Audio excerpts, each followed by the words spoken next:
PR পদ্ধতিতে নির্বাচন হলে সুবিধা। প্রথমত ভোটের প্রকৃত মূল্যায়ন হয়, নির্বাচনে সাধারণ জনগণ ভোট দেওয়ার জন্য আগ্রহ থাকবে এবং ভোট দিবে, কারণ ভোট নষ্ট হওয়ার সম্ভাবনা খুবই কম। ছোট দলগুলো সংখ্যানুপাতিক হারে সংসদে আসন পাবে। এতে ভোটের মর্যাদা সমান গুরুত্ব পায় এবং জনগণের আকাঙ্ক্ষা সংসদে বেশি প্রতিফলিত হয়। নির্বাচনে সহিংসতা এবং মারামারি হ্রাস পায়। এক্ষেত্রে স্থায়ীভাবে কোনো প্রার্থী থাকে না, যার কারণে কোনো প্রার্থী স্থায়ীভাবে প্রভাব পড়ে না। সেক্ষেত্রে নির্বাচনে মারামারি হানাহানি অনেকটা কমে যায়, নির্বাচন সুষ্ঠু হওয়ার সম্ভাবনা থাকে। সব দলের অংশগ্রহণ নিশ্চিত হয়।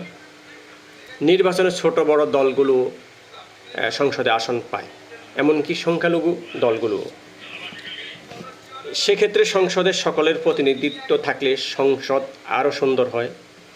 জোটবদ্ধ সরকার, এক্ষেত্রে একটি দলের পক্ষে কখনো এককভাবে সরকার গঠন করা সম্ভব হয় না। সেক্ষেত্রে ছোট দলগুলো নিয়ে তাদের সরকার গঠন করতে হয়।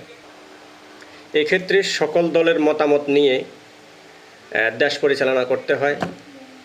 সেক্ষেত্রে একক দলের পক্ষে কখনো ফ্যাসিস্ট হয়ে ওঠার সুযোগ থাকে না এবং ক্ষমতা পরিবর্তন হলে, ক্ষমতা শেষ হলে দেশ ছেড়ে পালানোর সম্ভাবনা নাই।